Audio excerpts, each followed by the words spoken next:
Welcome to the Lock Shop with Nielson and Hustler, powered by Coolbet Canada.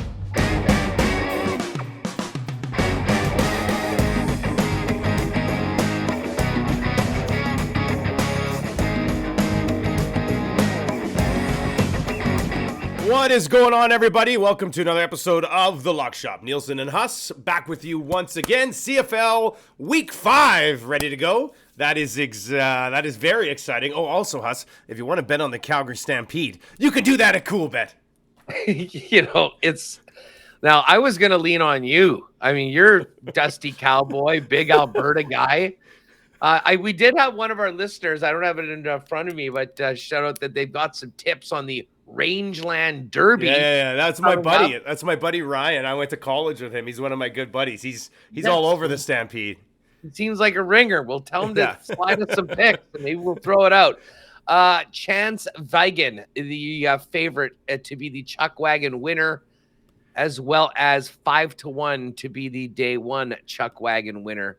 These names, these rodeo names are amazing. Chance with an S, Vigan.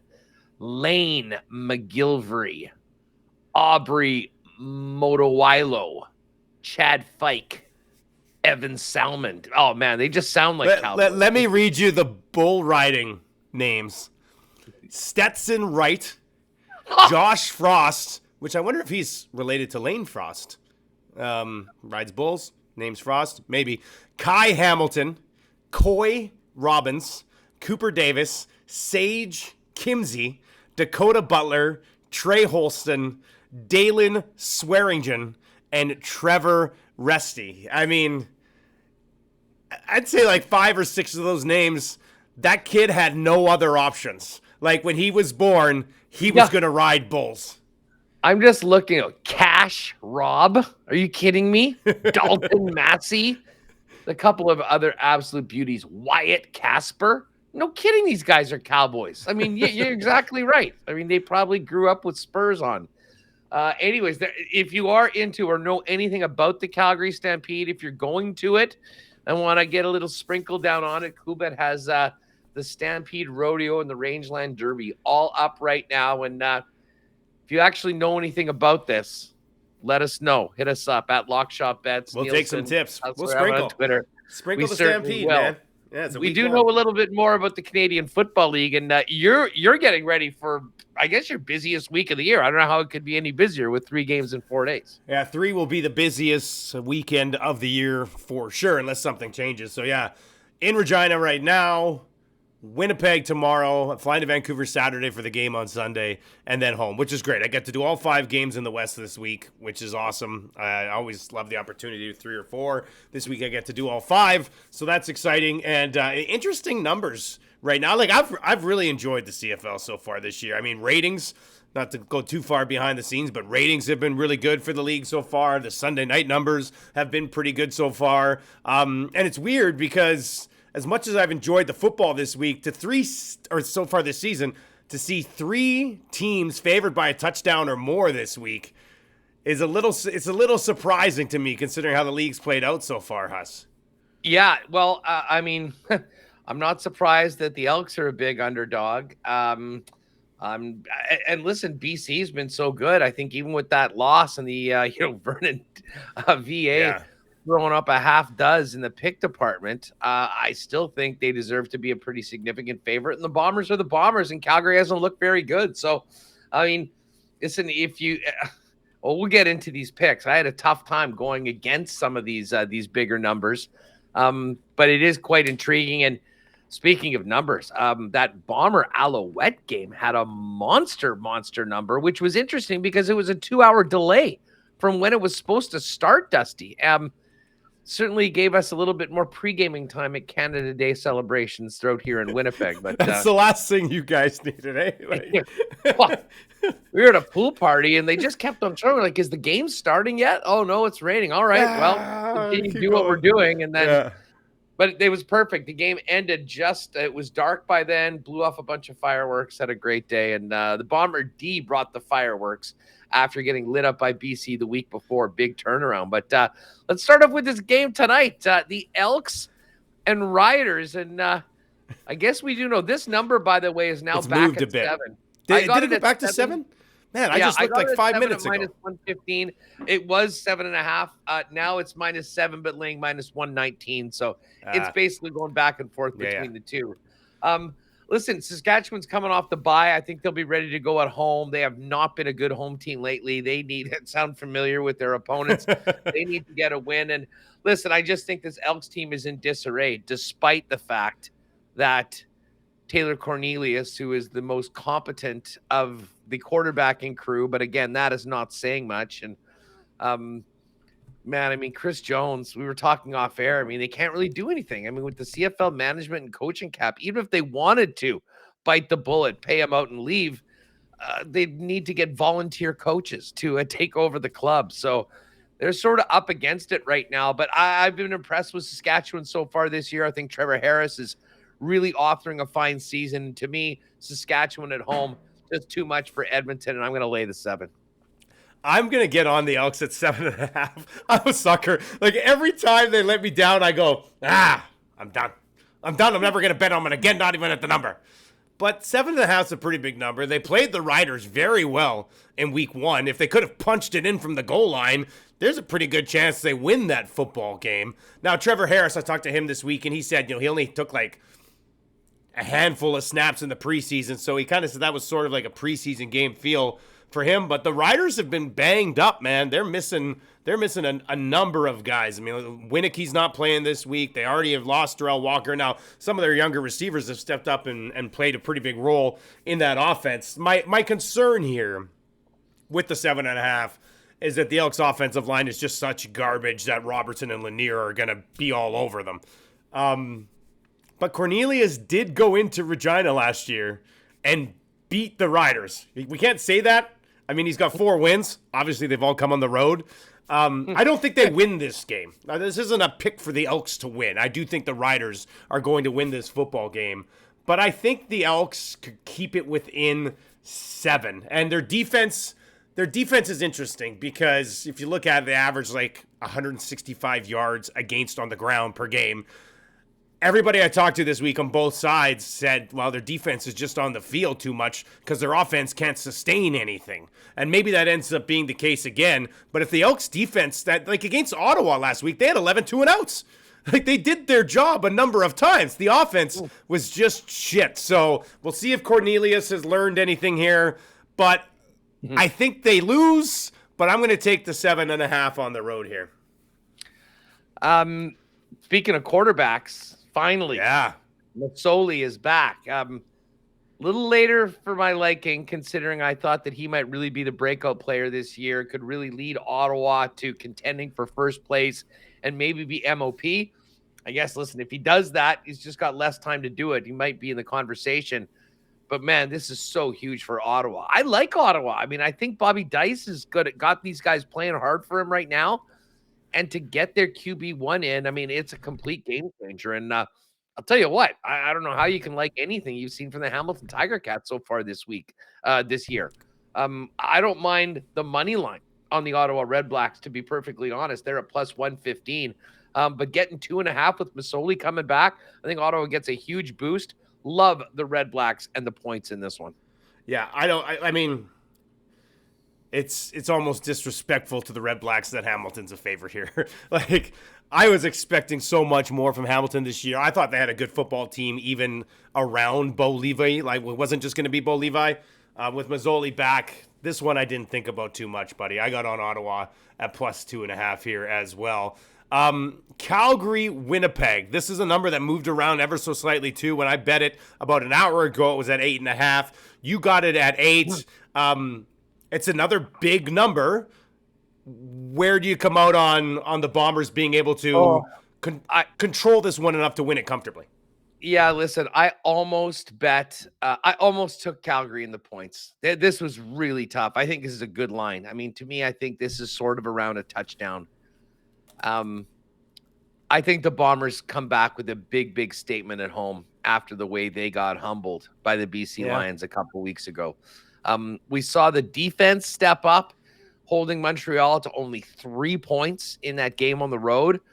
I think the offense follows suit. Now, it was weird, though. I mean, they really did dominate that game. They had so many long fields.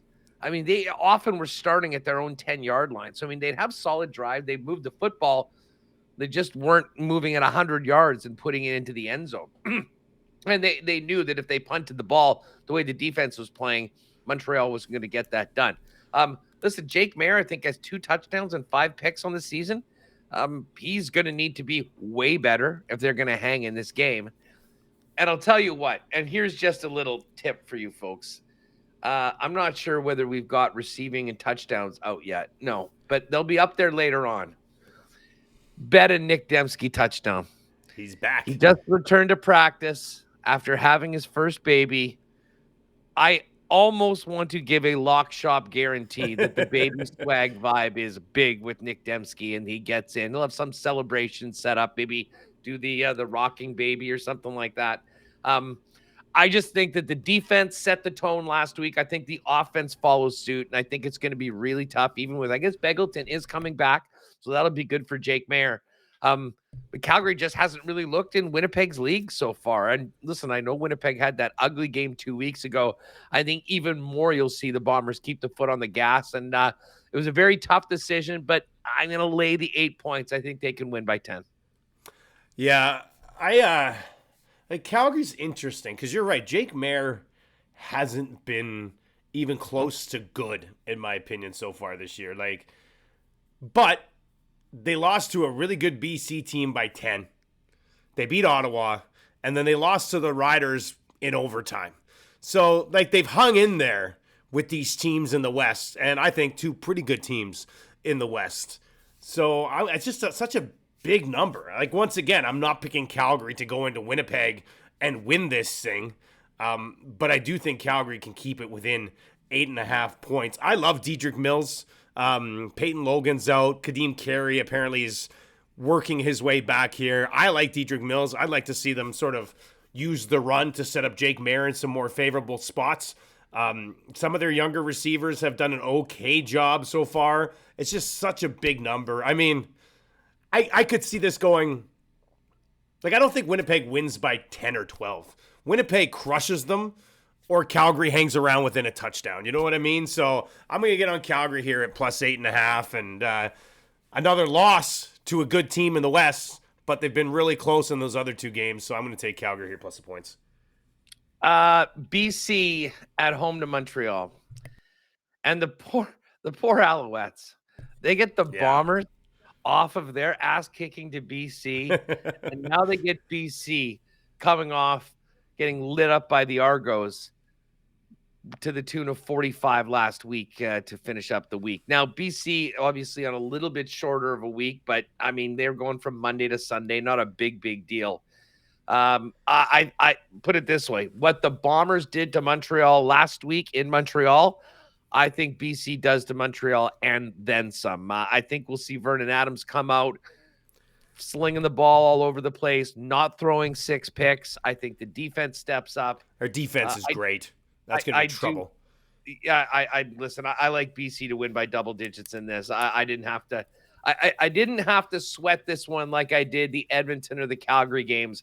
To me, this is BC in a romp. Yeah, I think this is the easiest game of the week to pick. BC -7 at home. And, VA, outside of the 6 picks, moved the ball pretty well. I mean, that. Let's just say he completed a lot of passes to one team or the other in this game. But this is a play on BC's defense.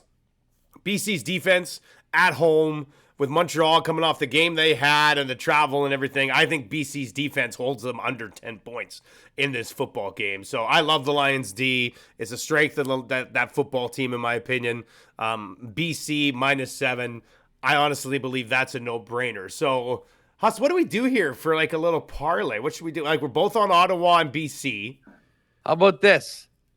Ottawa plus 2.5, BC -7, and Nick Dembski anytime touchdown. Oh, I am 100% on board with that. And that way, when I call the touchdown on Friday night, I can be like, that's another leg in the Lock Shop Partner Parlay.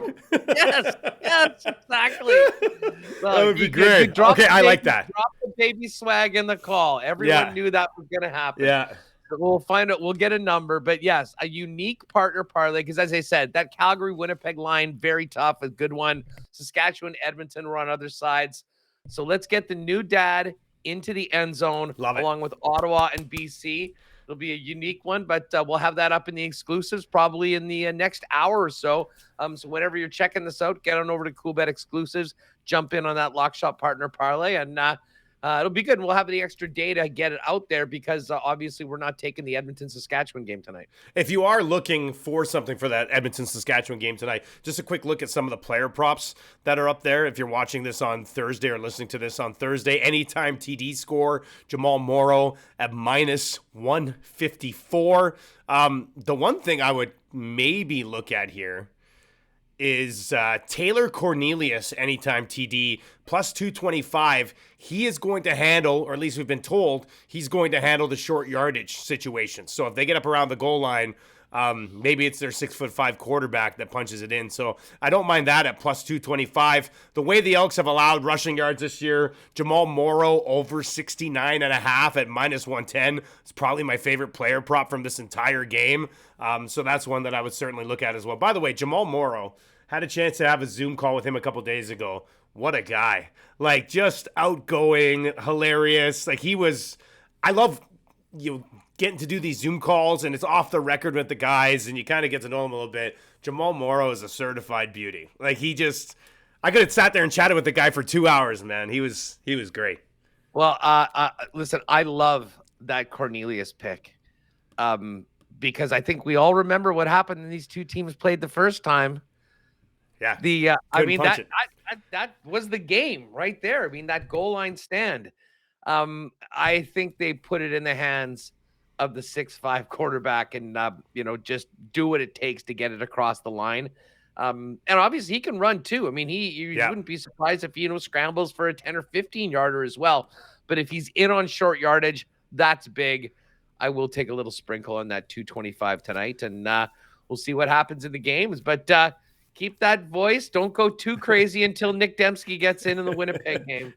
And we'll obviously have a great one with those three games calling. We'll be watching the games, and we'll be betting on the games, Dusty. If the first two games that I'm doing this week are amazing, I might not have anything left for the Lions and Alouettes, but we'll see how it goes. Huss, good stuff, buddy. We'll be back with more Lock Shop content next week. Watch for that partner parlay to be posted at Coolbet. We'll retweet that as well. Once again, it's Ottawa plus 2.5, BC minus 7, and a Nick Dembski anytime touchdown to celebrate the birth of his little baby. Huss, we'll talk to you next week, man. Baby swag undefeated. Have a good weekend, everyone.